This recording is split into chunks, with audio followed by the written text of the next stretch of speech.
sense? All right, we are now live. This hangout is live on air. Wow, that's really cool. Hi, everybody. I am Jen Himes, and I have a special guest with me. I have Connor Asher. Hey, everyone. Connor Asher is a Chicago-based effects artist and puppeteer. He's the owner of Centive Studios and the creator of some awesome characters that he performs on a regular basis. Hopefully to you, maybe we can talk to some of your characters as well. Thanks so much for coming. And my pleasure. Thank you. Hanging out. This is so cool. Can you tell us about Centive Studios? Just tell us what does Centive do, and what is your vision for it for the future? Sure. Centive Studios is an entertainment arts company that I started back in 2014 and have continued to do that since. Bigger and better every time. Our mission is to inspire people to be more creative and innovative. Through that as well, I do a lot of work on the side through character creation, all different forms of art. I work in all different forms and mediums. One of my favorites that Jen knows is puppetry. And for that, that's been something huge that I've been practicing, oh my God, for almost 6 years. It's not such a big time in the grand scheme of things, but for what it is and the things that I've learned through the years, it's been amazing. And that's one of the things I really wanted to push in Centive to, whether it be build for clients, puppets for television, film, and so on, as well as teaching the art form and carrying that on. I'm sure we'll get into that further on, but that's what Centive is, and it's my passion. It's what I love doing, and I hope to continue it for many years to come. So. Yeah. I didn't have this question on the list, but I just now thought of it. If you don't mind. Sure. How does that work living in Chicago? Do you find there's a market for it there in Chicago? Good question. For what you do?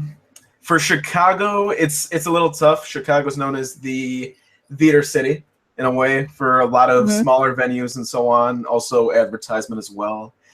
For me, with puppetry isn't too big here, which is unfortunate. But for what I'm trying to do and accomplish and so on and offer through Centive, I'm trying to bring that back here. So we have a couple plans I've been working on with teammates of mine and by myself as well to bring back that community between teaching classes and so on. I go locally to schools and so on and teach, as well as offer classes in here at my workshop. So I think I'm a good basis so far. I kind of got lost.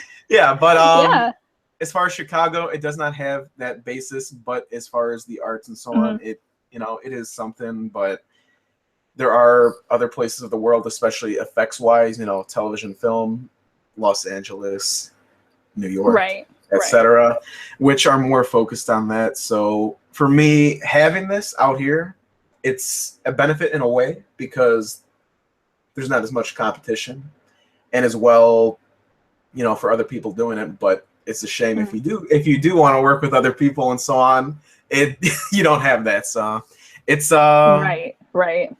It's something, but Chicago is nice for what it is, Cool. Yeah. Cool. So you learned effects arts and puppet building through the Stan Winston School of Character Arts, right? Correct. Yeah. I have no experience with that school at all. I've heard of it before, and I've heard good things about it, but I've never actually, I've never taken any classes or even seen any of the classes from there. Did you like it? Did you feel like it prepared you really well? Tell us a little bit about that. For sure. For Stan Winston School of Character Arts, they are an online school which teaches effects, everything in between that you could want to learn about monster makeup, creature effects, puppetry, etc. The whole business. So with that, first off, I need to say I applaud them so much for what they do, because one of the reasons why I got involved with Stan Winston School is, locally, like I was saying, in Chicago, there's not too many places that offer these things. And for the ones that do, they are very expensive. And, so my family and I were not, too fortunate. But for what it is, Stan Winston School, they gave that ability to myself and many other artists to pursue and learn these crafts, in the comfort of your own home. So that was a beautiful thing I have to say about them. The teachers there as well, I don't believe each of them have degrees. Each of them are, they're, and that's one of the things I applaud about them more, is that they don't have degrees. They teach from experience, they teach from passion and their own learning. They want to see people succeed. Right. And that, for just to see that alone with the teachers and how far they go, one of them in particular, two actually, BJ Geyer and Shannon Shea, who are great friends, mentors of mine, and they've taught me amazing things that I would have not have pursued otherwise. So it's incredible. I cannot recommend them enough for what they do alone, like I said. And let me see, 2014 is when I started with them. I'm still doing classes every once in a while, so it's great. Yeah, I think it's amazing. There's other art schools that are doing online classes. I took some classes from the Academy of Art University, and I just remember being like, I'm so glad I can just do this, from home, and I don't have to go anywhere necessarily.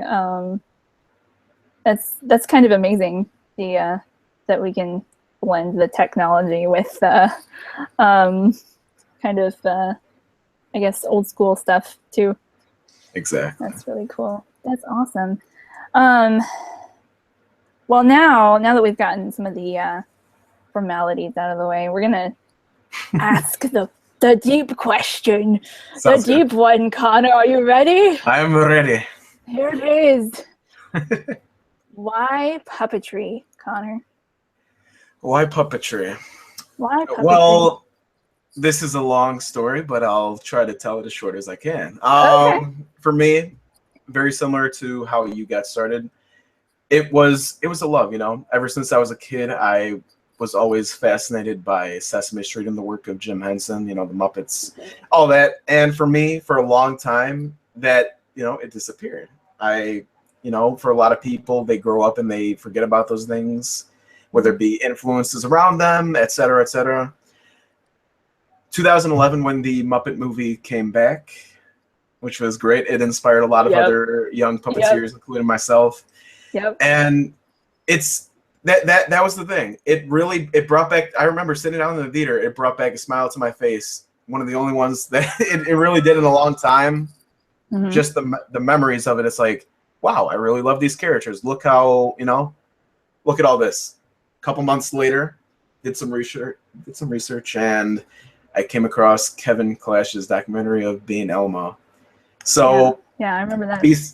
So besides seeing the, what you see the characters, through the Muppets, the movie, and so on. But Kevin's documentary, you got to see all the behind the scenes. The curtains were pulled back, and you got to see the beautiful things which puppetry brought to people. Not only, kids, audiences, so on. The craftsmanship, all these things were intertwined. And for me, I was doing theater. I was doing voice acting. I was doing all this little stuff. And it was like the perfect combination for me to, hey, I can put all this together. And it's, it's beautiful. So, manipulation, voice acting, theater, everything you could think of, it works with puppetry, which can be either a blessing or it can be a curse. Yeah. So it's tougher than most things, but that's one of the things that really attracted me towards it. A couple months later, other builders and so on, people that I've met through Facebook and so on, Adam Kruger, the list goes on. I saw their work and inspired me. Got my first professional puppet, and through there I started practicing. I did really dumb things at the beginning. Oh yeah, but yeah, of course. But for what it was, it really, it taught me just that much more. I was a terrible builder first, and through Stan Winston and trial and error, because I'm primarily self-taught, I learned how to do that, and now I don't have to rely on anyone else for building my puppets, etc., etc. I can make them look how I want, and it's great.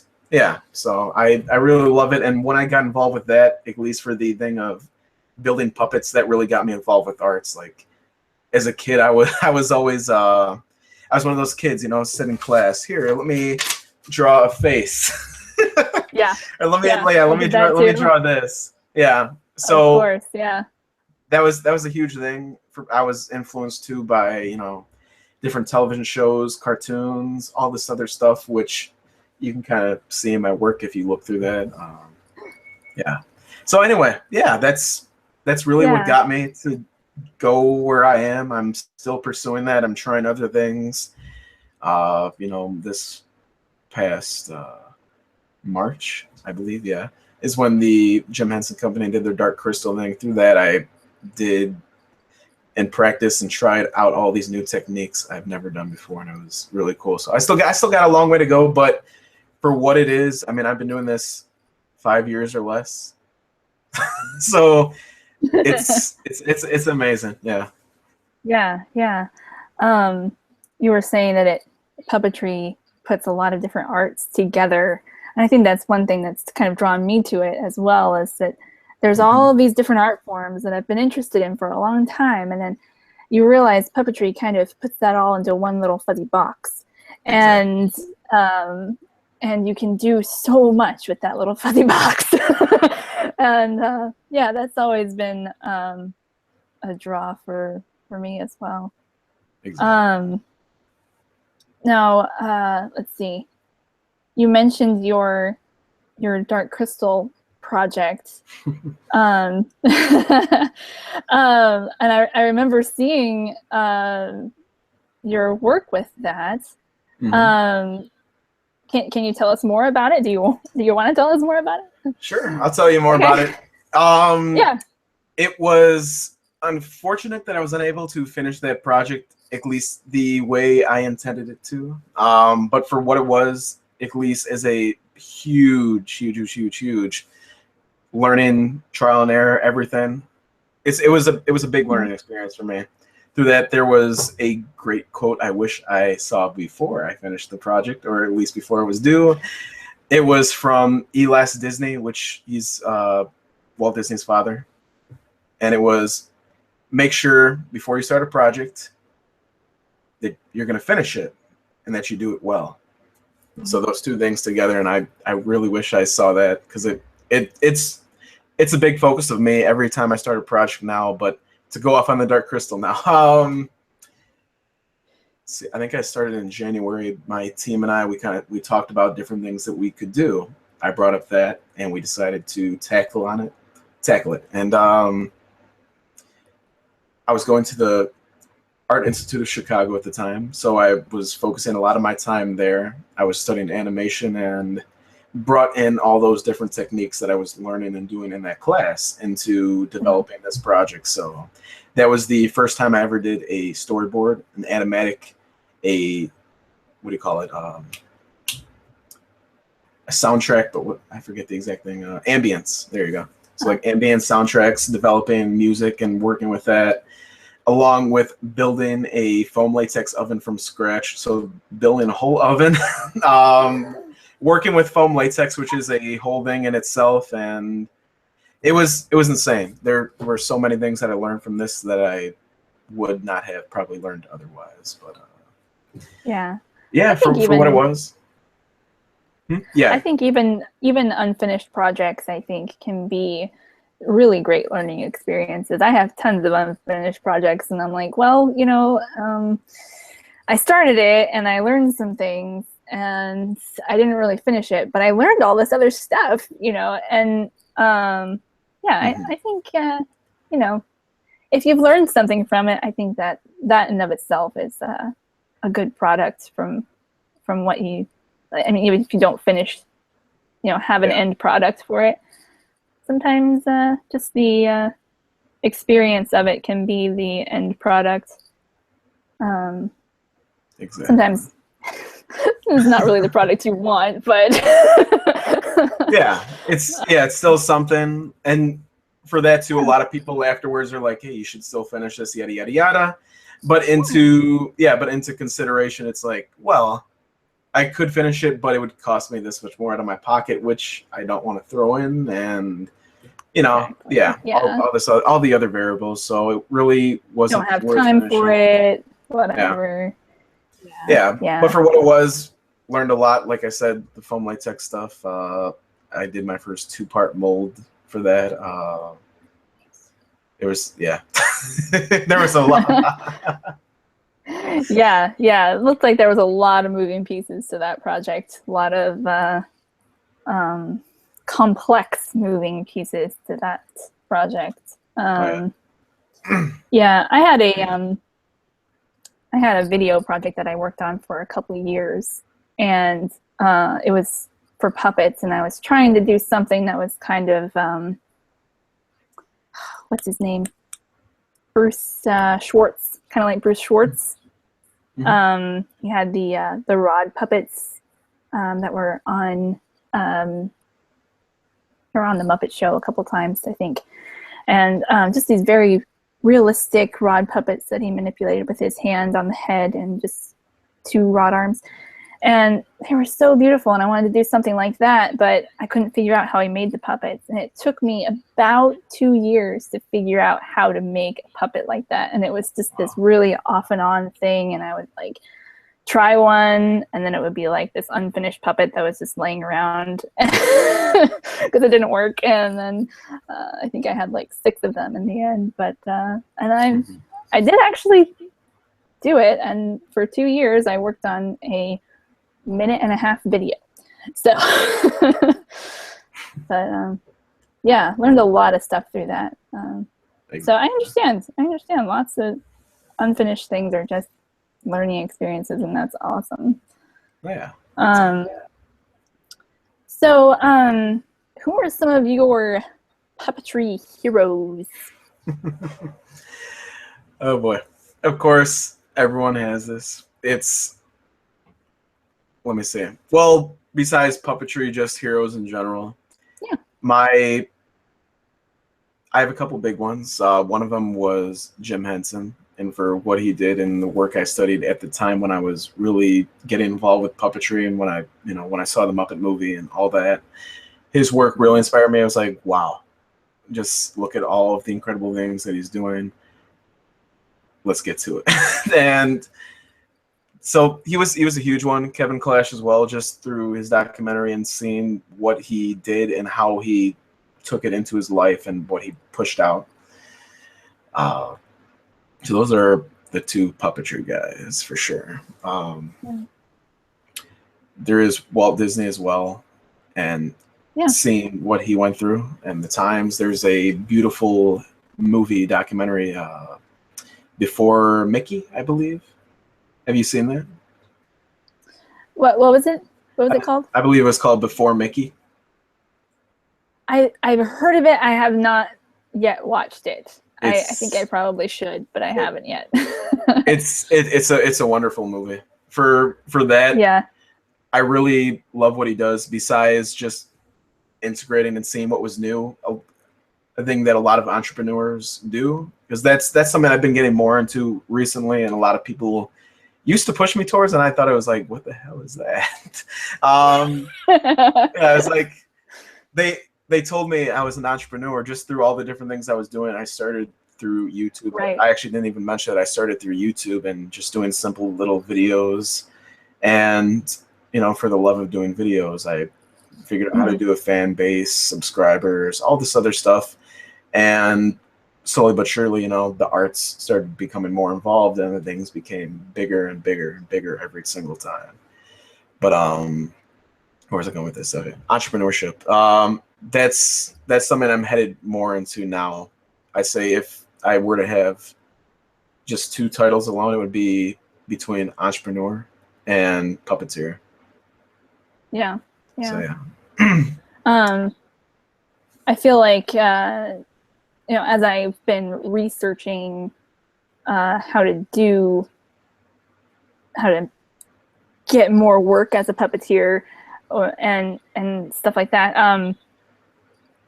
I feel like this being an entrepreneur is kind of being an actor, really, and that's what actors do to get their work too.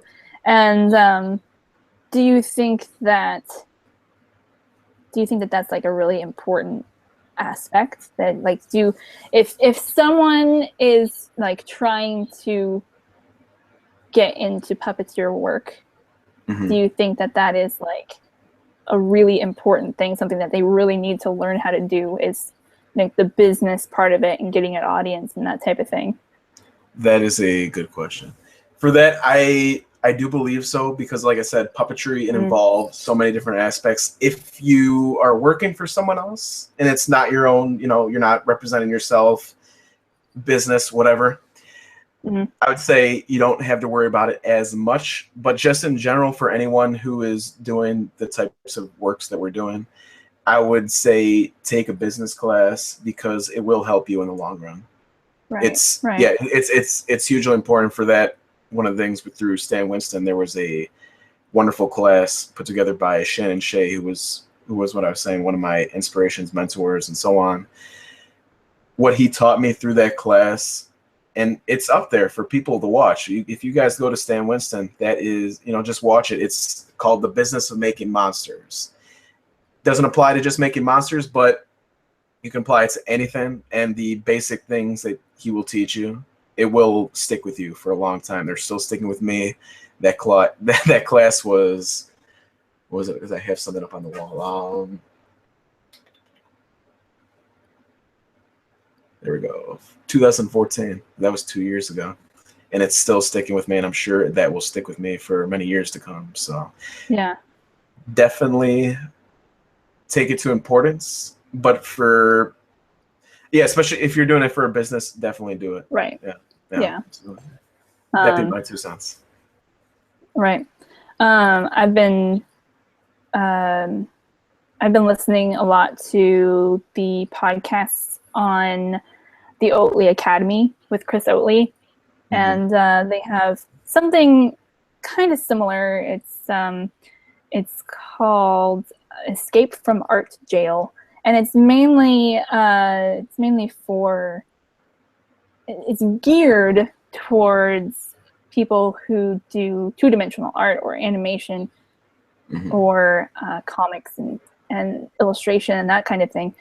But I have found it extremely helpful in puppeteer work. Just and sometimes you have to kind of take what they say and then be like, okay, how does this work with puppets? Okay, so I have to kind of translate what they're saying into puppet. I tell them, I'm translating this into puppet. Hold on.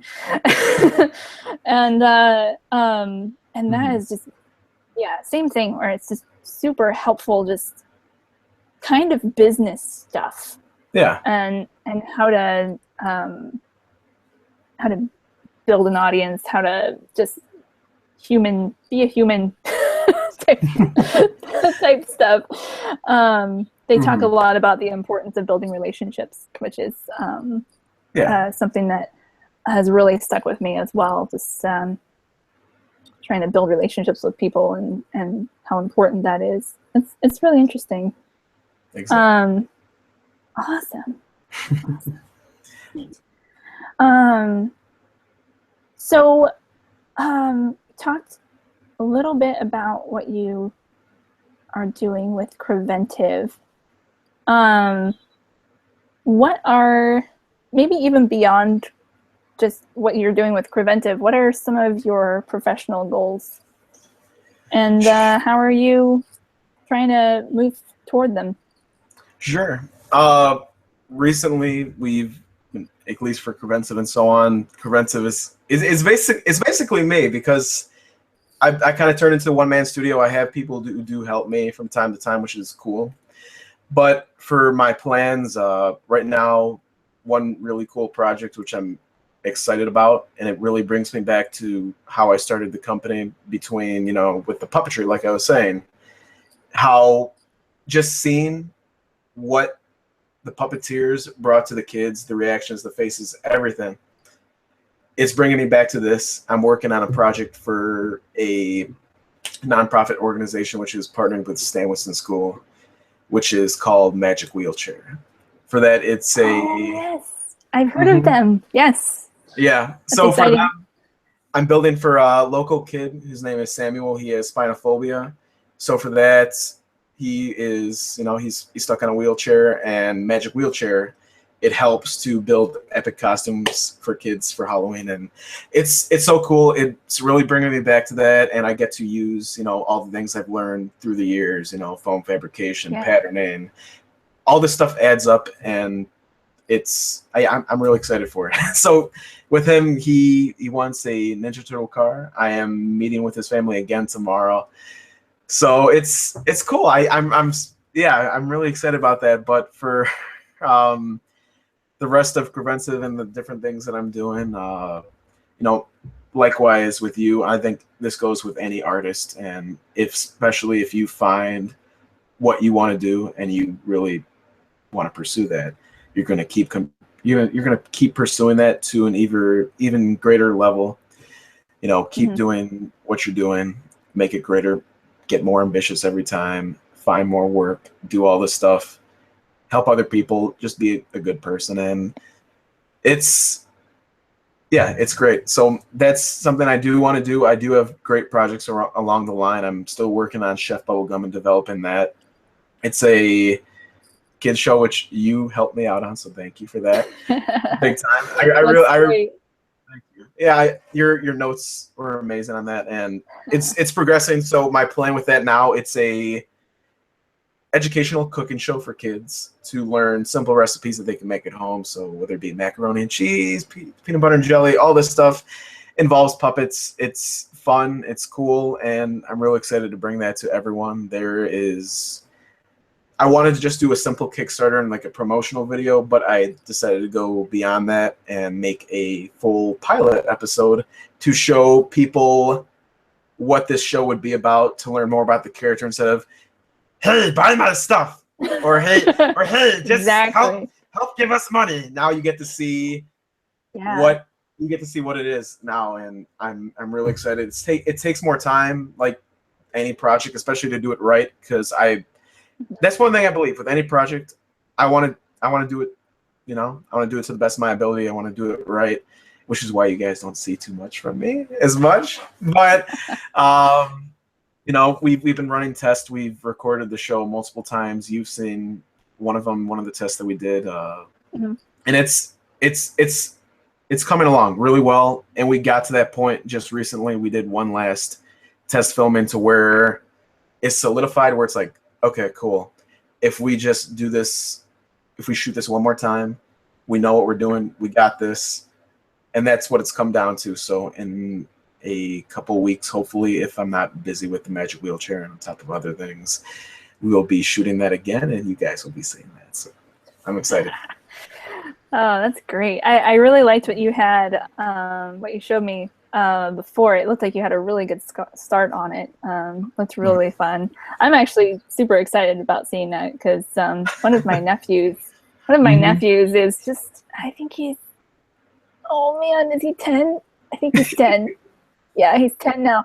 And he loves food and he really likes cooking. So so that's going to be exciting. He'll be like, Silas, look, you can watch this show. Exactly. Yeah, that'd be cool. With the Magic Wheelchair, how did you, this shows what a great listener I am. How did you get into that? What was the connection that got you into that project? So like I was saying with Stan Winston School and how I did classes from there, every year, I have not gone this year for financial reasons, etc. I would always go to a convention called Monster Palooza. So it's a convention celebrating, you know, the art of making monsters, creature effects, makeup, all this other stuff. And through that, I met with the founders of Stan Winston School, Matt Winston, Eric. I can't remember his last name. I'm so sorry. Okay. And yeah, I got to go in to see their studio and what they did. It was incredible. It really inspired me. And through that, that was near the time they just partnered with Magic Wheelchair. So Ryan Weimer, I can't say his last name right. I'm so sorry, Ryan, if you ever watch this. Anyway, he was the guy who started that whole project, and it was the reason why he started that was, hey, I want to build a really cool costume for my kid to make him feel like a superstar. That's exactly what he did. He signed up for Stan Winston to learn how to do, you know, how to make it. And they basically are like, here, we're going to give you back all your money, everything you just spent. We're going to partner with you to make this thing happen for the rest of the world. So through there, that is so awesome. I love it. I think I applied a good year ago, around the time I started college, and what do you call it? Recently, well, actually, no, they sent me back an application. They sent me back a thing right away. It's like, hey, we really love, you know, what you sent us, yada, yada, yada. Right now, we have no project leads going on in Chicago, your area, and we'll let you know. When was it? A month ago or so. What was before September? Something. Okay. Anyway, whatever. They finally sent me. It's like, hey, we have a kid in Chicago that we need to build for. Are you in? Replied, and the rest is history. So, yeah, awesome. I'm excited. That came about all through Stan Winston School. Then all through Stan Winston School. You being involved in that project. Then. Exactly. Okay. Yeah. Awesome. So that's really cool. That's how that came about, and I will be sharing the whole progress between the meetup videos, with me meeting Samuel, all that stuff, on top of just building the chair itself to the finished product, between even him possibly rolling around with that thing during Halloween time. So I can't wait to share that. I just think that's a really cool project for anyone to be involved in. I think that's just awesome. It's so cool. I've seen pictures of, I don't know if that's exactly what I've seen pictures of, but I've seen pictures of these costumes that people make for their kids in wheelchairs, and it's just, they're so cool looking. They're so awesome. Exactly. Yeah, so cool. Yeah, and to go back to projects too, I know there's too many that I'm working on, but let me see. There's other stuff Bubblegum. The biggest show. This is long down the road. I know is going to be a project. It's currently titled. It might change. Prevent Tunes. It's basically an animated series that I'm developing, featuring all these different characters. Jeremy Giggles, Artie Aspire, all these other things. It's really cool. The story is basically done. We had a problem for a while, which is trying to figure out certain things, and now that those are resolved, I'm getting back to work on that and doing more storyboards, animatics. I just did a short as well, which I hope to be putting out soon. I finished the animatic for it. I'm trying to get some people to help with cleanup, because that's a big process in itself. And then that will be out so people can kind of see it's called Picky Eater. Like I said, there's too many projects. For that, it's a short called Picky Eater, animated short, featuring Jeremy and Bubblegum. Jeremy's a picky eater. He's a diva. He doesn't want to try new foods. Bubblegum, his friend, wants him to be versatile and try different foods. So this short is going to teach kids and educate them on, being versatile, trying new foods, being open to doing new things, because you might like it. So that was the basic idea, on top of, hey, this is the world that I'm developing. Here's a little clip of it, So cool. It's cool. Cool. That's awesome. what else do we have time for here? Do we have time to do? Sure, I could bring out some puppets. Yeah. Sure. I can bring out. Baby Banana can talk to Jeremy or something if you want. Go for it. I will bring out 3 or 4 puppets. Hang on. Okay. All right. Cool.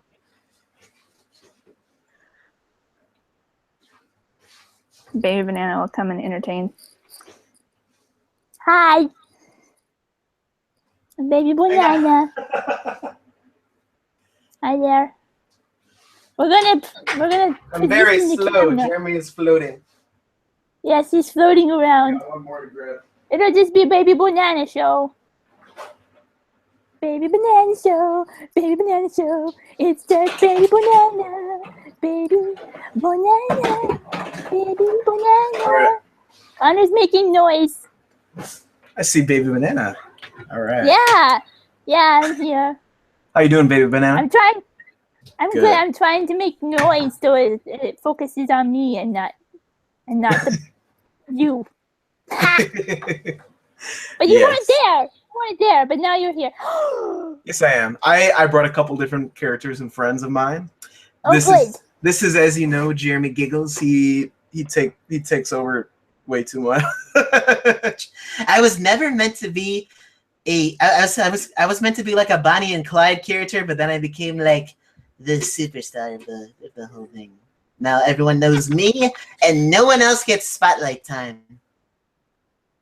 That's how it's supposed to be, right? Exactly. That's exactly right. Yes. Because I'm like that too, you see, Jeremy. Wait, what? Yes. I'm like that too. You're adorable, just like me. Yes. Yeah. I am cute and innocent. Mm-hmm. Yes. I am not. So, Jeremy. Jeremy. Yeah. Tell us about your professional goals. I have none. I'm kidding. Well, for me, I decided to pursue the dreams of an actor and, live up to all those goals. I keep dreaming. I'm a little bit of a diva, so if you do ever happen to get me one of those little tequila things or whatever, make sure that it has one of the umbrellas in there. I love the little umbrellas. You cannot forget that, or I will be really upset. No, I have to remember the umbrellas. Yep, remember the umbrellas. Okay. Don't I forget will about remember them.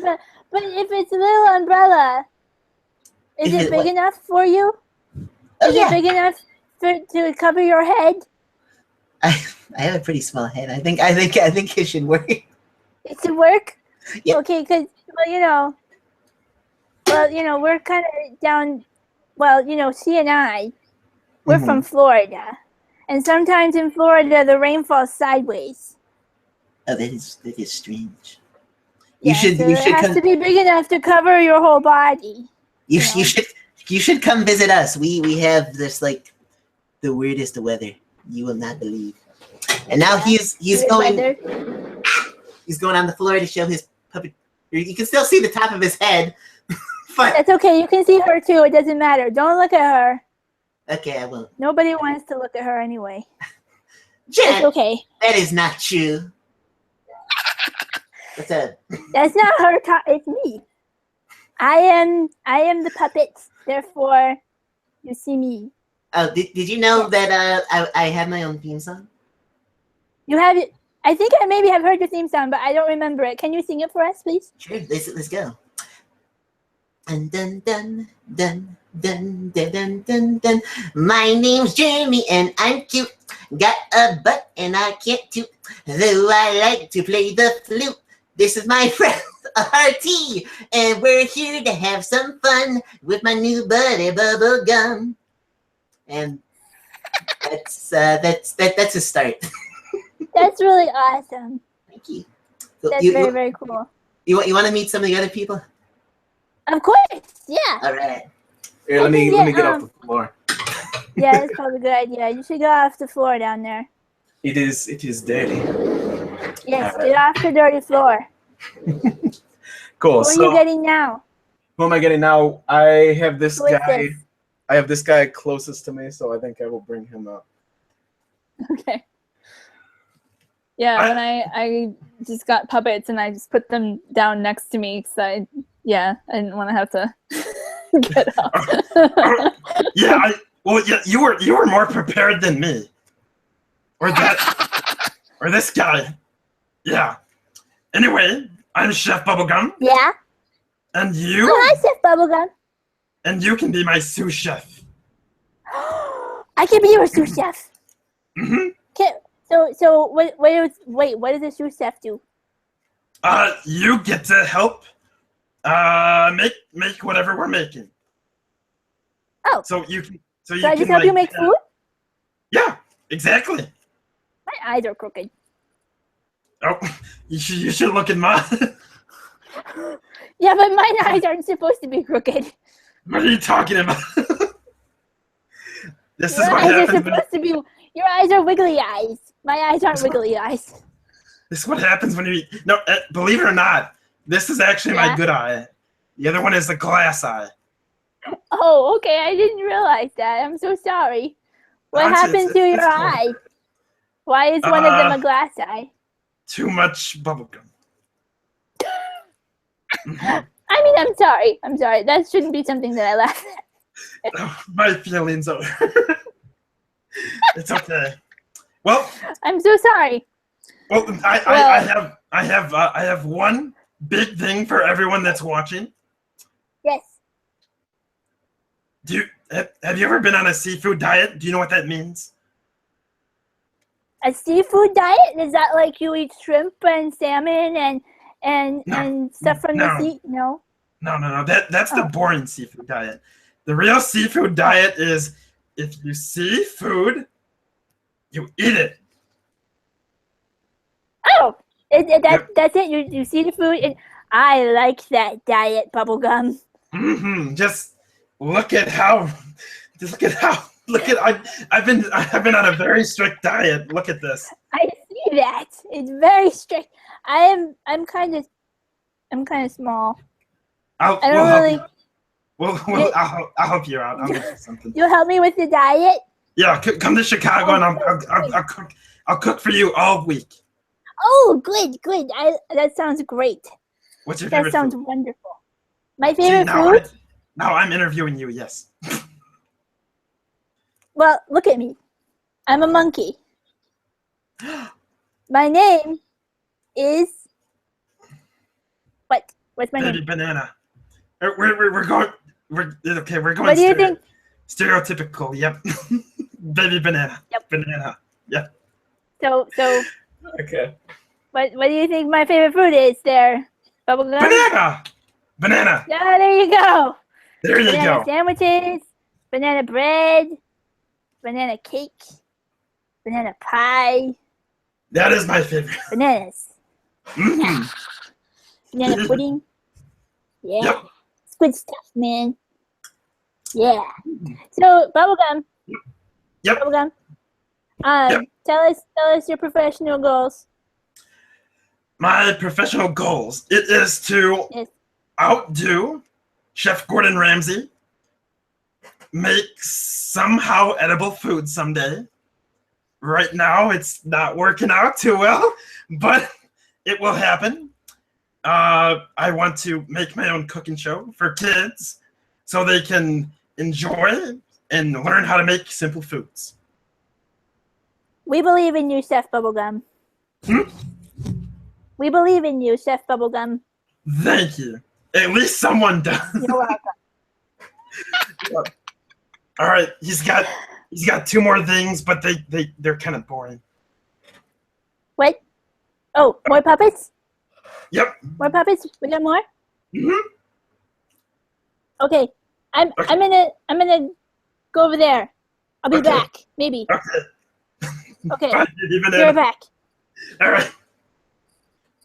I'm gonna get out a. I'm either assuming you're coming back to the camera or your arm is tired. My arm's a little tired, but I've got a different puppet. I'm gonna grab a different one. Go for it. You change puppets. I'm gonna change puppets too. Hold on.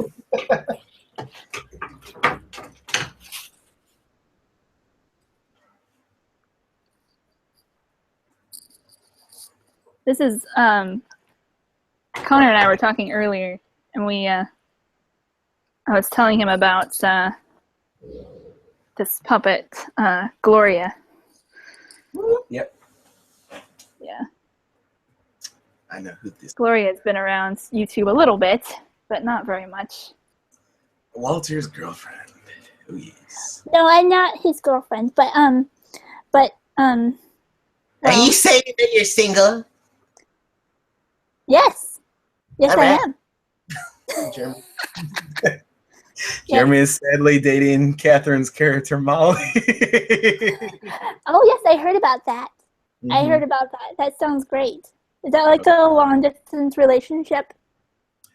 It's somehow working out. It's somehow. That's good. That's good. All right. Well, for you, Gloria, I have brought 2 puppets I have recently worked on. Yep. Oh, cool. Basic hand puppet that I've been working on a little bit. I tried a new eye technique with pupils, so Cool. Very nice. worked on those. He's still missing one ear. He needs some work to be I don't done. have any ears. I was going to have ears, but she decided not to put them on me. Oh, you can have mine. Yeah, it doesn't look like I really need them. I never really listened to anything, so go ahead. I like his eyes. They look good. Awesome. Yeah, thank you. Cool. Are they plastic? Are they made of plastic? For the white part itself, yes. For the pupil part, I actually went online. I looked for I both looked for and I tweaked it and photoshopped it. What do you call it? One of those, like, say for animation, you would have certain files that you can apply to characters, working with 3D.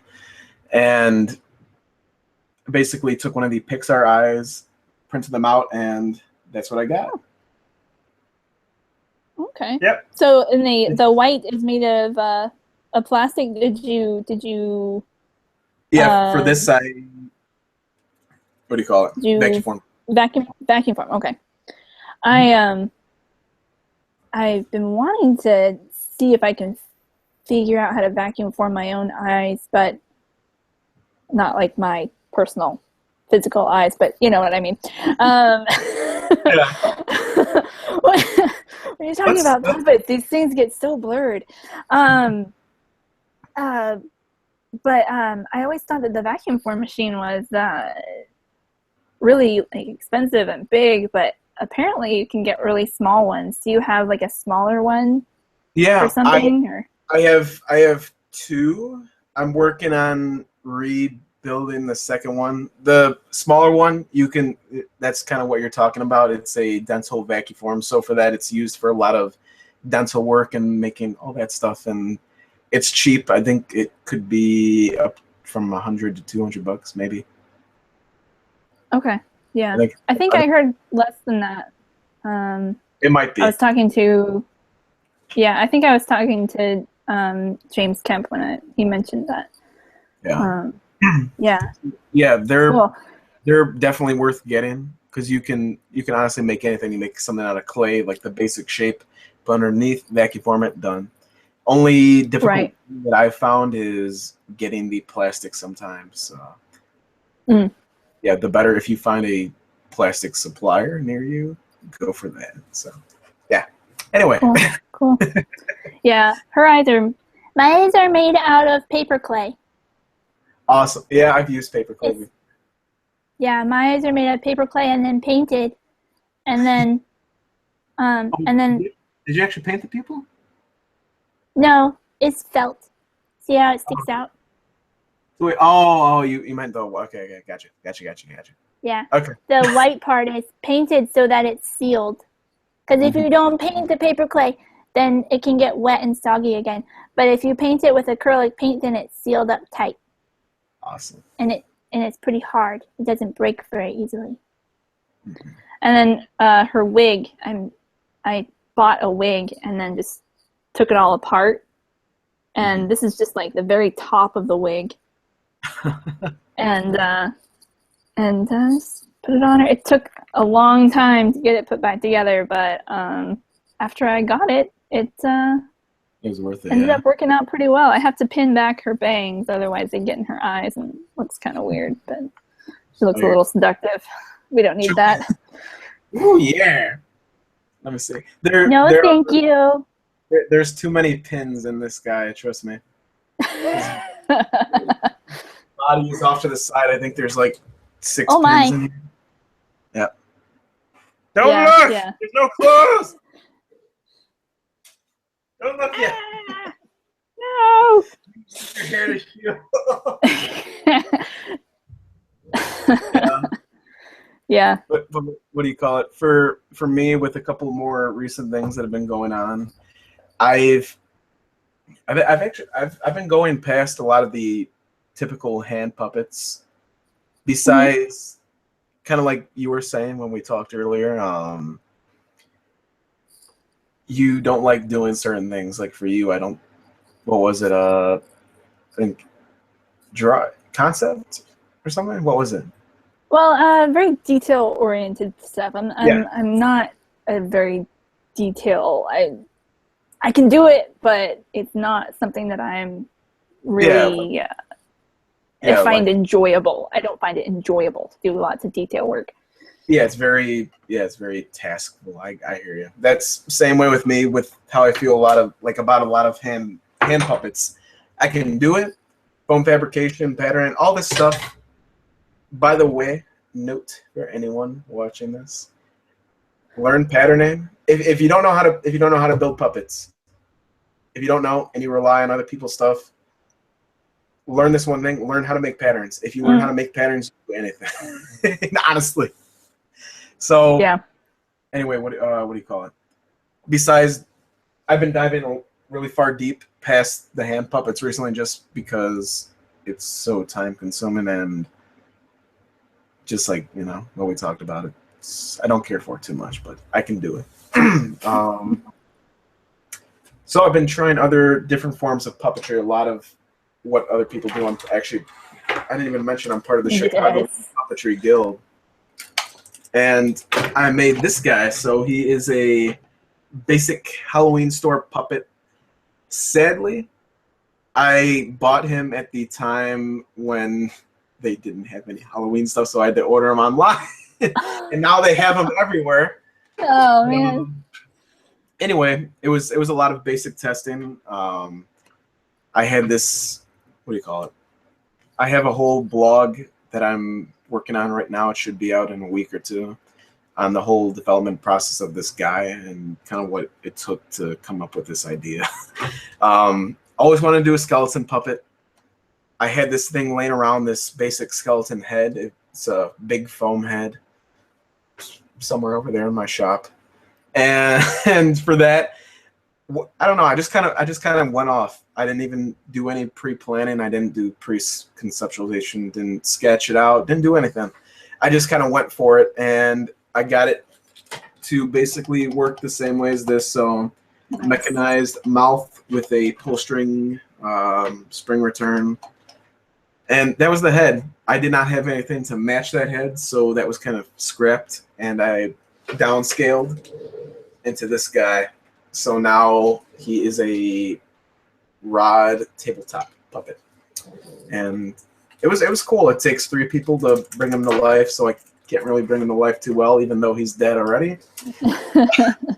But it was a cool puppet, and I'm doing a lot of new stuff like this to where it's just like, hey, let's just make something really cool, and it doesn't have to be all from scratch like those guys. Yeah, I was hoping you'd bring that skeleton puppet out. I actually, a few minutes ago, I was like, oh, I should ask him about that project. But then I totally, I was like, I don't know if we have time now. Oh, man. If you want to, go for it. I'll answer any questions you got. Yeah. What was the? I mean, I know you made him for a show. Mm-hmm. What? Tell us about that a little bit. Sure. Okay. So what was the show? Sea Beast Puppet Company. They have an annual puppet slam. I was part of it last year. Did a act called Scrambled Eggs that I used kind of tabletop hand puppets. It could have been done better, but that was one of my first slam pieces. So I've been part of that every year. I want to do this annual, just come up with a new slam piece and premiere it there. Those people who run the company, and Mary Kate, Kat, both wonderful friends of mine. And so, yeah, they're really supportive on what I've been doing. Wanted to come up with a new piece. And like I said, I always wanted to build a skeleton puppet. So the rest was honestly history with that. And there was one song I was listening to from because Chicago is theater town. And I saw this production one of my friends was in called The Full Monty. And they had this one song in there. It's by Joe Cocker, You Can Leave Your Hat On. And I thought, okay, let's just make a stripper skeleton, because the slam piece is more adult oriented, and I wanted to do something more adult oriented on top of, screw it, I'll make a parody of this. And I took my microphone, which you can see here, and I just went off and made a parody of it. And it's You Can Leave Your Head On. So the whole idea was the skeleton basically taking his body parts. Oh, you can take off your legs. His legs would come off. Maybe you can take off your arms. His arms come off, and it comes down to nothing but his head, and he's all like reassembling, and it's cool. There's still different things I want to try out and develop a little further on this guy, but for what it was, yeah, it was cool. It was fun. I worked on it for about a month. That's awesome. That's really cool. I've been wanting to do slam pieces, but I haven't been able to because of work and stuff. But maybe now I'll have some time and I'll be able to do that now. That's really cool, though. That's awesome. I saw some of the development of that puppet, so I was glad that you got to bring that up. That's really cool. Awesome. So awesome. Well, thank you, Connor. Thank you for spending so much time with us. Thank you so much. I guess that's it. I guess that's all we got time for. So thank you, people who are watching. I think I saw one person, people in the future who are watching. Thank you. And thank you we'll try to do this again sometime. No. Thanks, Connor. No problem. Bye.